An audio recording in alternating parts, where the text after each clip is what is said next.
Anda semua yang terus bersama dengan Selamat Pagi Malaysia. Kalau tadi Syafiqah berkongsi kepada anda mengenai sektor kecantikan, sekarang kita nak pergi sektor yang lebih sihat untuk kita, sektor kesihatan. Ini berkaitan dengan silat. Tak lama lagi Malaysia akan menganjurkan kejohanan silat peringkat dunia di MITC Melaka. Jadi macam mana sebenarnya kita nak melihat silat ini sebenarnya salah satu seni bela diri yang begitu rapat dengan jati diri orang Melayu. Jadi dari perspektif pendidikan bagaimana, academic research bagaimana, dan bagaimanakah silat ini kita bawa ke peringkat dunia, tetapi dalam masa yang sama kita bawa juga jenama Melayu ke peringkat dunia. Untuk kita bercakap mengenai perkara ini dan kita kaitkan dengan aspirasi keluarga Malaysia, saya sangat berbesar hati bersama dengan Grandmaster Profesor Madya Dr. Muhammad Nizam Muhammad Syafiee, iaitu Timbalan Dekan Penyelidikan Jaringan Industri dan Alumni Fakulti Sains Sukan dan Rekreasi UiTM Shah Alam. Selamat datang ke Selamat Pagi Malaysia, Doktor. Terima kasih. Baiklah, Doktor, saya ada sebut mengenai silat ini begitu rapat dengan jati diri orang Melayu. Betul. Tapi dalam masa yang sama, tak lama lagi nanti kita akan menganjurkan kejohanan silat di peringkat dunia. Betul. Bukan saja negara-negara yang ada kaum Melayu ataupun jati diri Melayu, tetapi 46 buah negara termasuk negara-negara Eropah akan menyertai kejohanan tersebut. Jadi apabila kita bercakap mengenai silat itu sendiri yang mampu untuk membentuk wasilah kepribadian. Macam mana, Doktor? Okey, sebelum tu saya ingin mengucapkan terima kasih kepada RTM yang menjemput saya sekali lagi, kepada program Selamat Pagi Malaysia. Terima kasih banyak kepada semua yang membantu dalam mengembangkan seni silat Melayu lah. So hari ini kita akan berbicara tentang sukan silat tu dan hubung kaitnya dengan yang lain-lain. So wasilah ni apabila kita melihat dia adalah merupakan satu pembentukan hubungan kait antara jurulatih sukan tu, jurulatih sukan tu silat lah kan, dan juga murid tu. Jadi dekat situ dia ada hubung kait. Dan silat tu dia dalam dia melatih atlet tu bersilat, dia akan instill dia akan masukkan sekali tentang kepribadian mulia. Ini bezalah. Memang bezalah. Sebab apa? Dalam kita nak bersukan silat tu, dia kena belajar silat dulu. Dia ada kena ada silibus silat tu, dia kena ada persatuan dia, dia kena ada guru dia yang bertauliah untuk kan melatih. Jadi dalam melatih tu, of course lah dia ada dekat situ physical, mental kan, and then emotional kan, yang membentuk atlet tu. Itu yang terbaik dalam kita panggil teori melahirkan atlet gemilang ataupun atlet cemerlang ataupun atlet yang world class. Dia memerlukan 10,000 hours.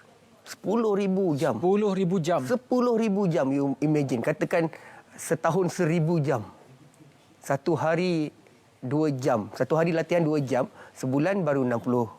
Berapa? Sebulan baru 60 jam. 60 jam. Itu kalau hari-hari. Kalau kali 12, 60 kali 12, 100. 100 lebih 100 lebih. Kalilah berapa tahun? 7 tahun, 8 tahun. 8 tahun. Continuously, tak pergi raya, tak pergi apa, kenduri ke, training saja 2 hari, concentrate. Jadi dia akan refleks dia akan refleks terhadap pembentukan jati diri seorang pesilat tersebut. Dan kat sinilah pentingnya tentang kita punya legacy. Legacy kita sebagai orang Malaysia, daripada jalur orang Melayu kita yang turun-temurun menurunkan sikap-sikap yang perlu ada sebagai seorang pesilat tu. So sekarang ni dia ada sedikit kita panggil tu pembahagian. Kan? Kalau dulu orang bersilat saja untuk bertahankan diri, tapi sekarang ni dia ada macam-macam konsep. Silat sebagai seorang atlet, silat sebagai seorang pelakon, silat sebagai seorang pengamal industri, silat, dan dia berkembanglah. Jadi guru tu main peranan yang duduk dengan atlet tu. Dia kena instill, okey. So sebab itulah silat tu dia perlu bermula daripada bawah dan sehinggalah peringkat yang kita tinggi, dan masukkan sikap-sikap yang perlu yang boleh membentuk jati diri sebagai seorang bangsa Melayu yang mulia. Itu perlu daripada awal. Contohnya bila kita belajar silat kan ada bunga kan? Bunga silat, gerak semua kan. Tergerak macam tu pun dah nampak. Dia punya sekali lagi tu. Dia bergerak. Ini namanya rencong. Rencong kan. Gerak. Ini kita kapit tangan kita. Kan. So ini namanya empang. So maknanya silat tu dia memberi tata bahasa, vocabulary kepada seorang atlet tu daripada awal. So bila dia faham setiap gerakan tu, dia hargai bahasa tu. Tapi dalam 1000 jam ikut teori tersebut, Doktor, adakah seorang atlet itu ataupun pesilat itu hanya perlu berada bersama dengan seorang jurulatih sahaja, dan apakah fungsi jurulatih pada ketika itu dalam membentuk jati diri tersebut? Soalan yang menarik. Pembentukan tu perlu daripada awal, basis. Okey, sehinggalah sebab tu dalam sukan dia ada jurulatih. Jurulatih awal, kan, yang akan konsentrate kepada pembahagian membentuk psikomotor. Itu dulu, emosi, kan, dan mental. Dia perlu kat situ. Sebab apa? Di situlah kita perlukan coach yang faham, yang memahami tentang kemahuan seorang pesilat tu. Itu kita panggil training to train. Dalam long term athlete development, dia ada sebut training to train. Sebelum training to train tu, training for fun.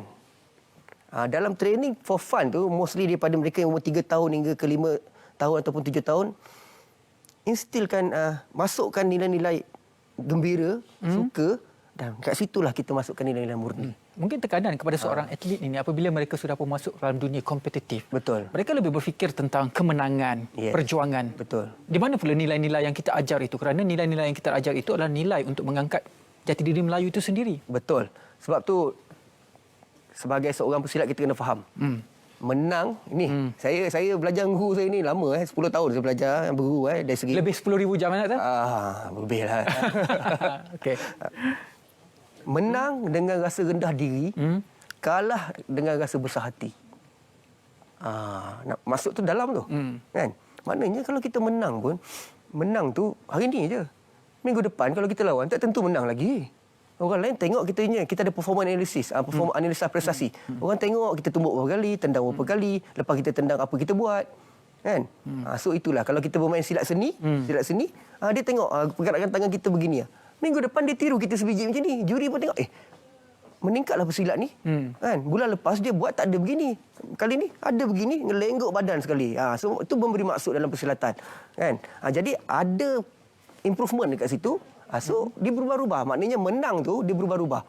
Yang kita nak daripada konsep 10,000 hours je lah, menang tak kalah-kalah. Inilah dia. Konsep 10,000 hours tu. Perlu dalam atlet kita memahami perjalanan. So, training to fun, training to train, training for competition, even training to become champion pun ada.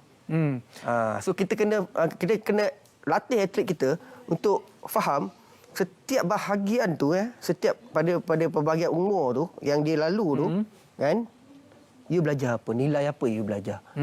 Teamwork, kerjasama, sabar, kan? Silat ni sabar. Lepas tu berani. Silat, Doktor, dia sangat rapat dengan jati diri orang Melayu. Betul. Macam saya cakap tadi, memang silat Melayu. Betul. Tapi silat sudah berkembang peringkat dunia. Betul. Ada world pertandingan peringkat dunia, negara-negara lain pun ada sertai.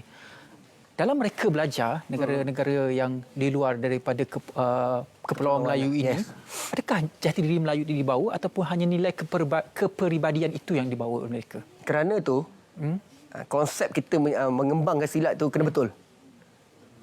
Silibus pembelajaran tu. Sukatan pembelajaran yang ada kita sekarang 2002 yang saya gunakan dalam Persekutuan Silat Olahraga Nasional Malaysia, bersama-sama dengan guru-guru silat di Malaysia, jurulatih-jurulatih silat di seluruh dunia. Kita lihat bahawa setiap bahagian latihan tu dia memberikan outcome dia. Tendangan, tumbukan, tapi selain daripada itu kita tengok dia punya attitude. Kena tak? Maknanya kalau peringkat 1 tu sabar, ada sabar tak dia ni? Kita nilai.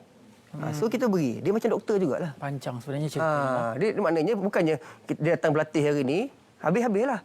Guru silat tu kena buat report. Dia dah moden sekarang, bukannya guru silat tu habislah.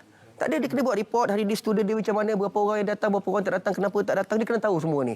Dia dah macam anak kita lah. Mana dia hari ni tak balik-balik lagi. Doktor, itu saja kesempatan yang kita ada, Doktor. Mungkin selepas ini kalau ada rezeki lagi, kita akan bercakap mengenai bagaimana kajian dari aspek akademik dan sebagainya. Itu banyak tu. Untuk kita membesarkan lagi Ruang. jiwa silat ini Betul. kepada peringkat dunia. Terima Ya, kasih saya- banyak-banyak kepada tetamu kita pada hari ini, Profesor Madya Dr. Muhammad Nizam Muhammad Syafiee, iaitu Timbalan Dekan Pendidikan Jaringan Industri dan Alumni Fakulti Sains Sukan dan Rekreasi UiTM. Terima kasih banyak-banyak. Sama-sama. Doktor. Assalamualaikum. Di depannya ada Grandmaster tak saya? Ya, saya international lah yang bagi.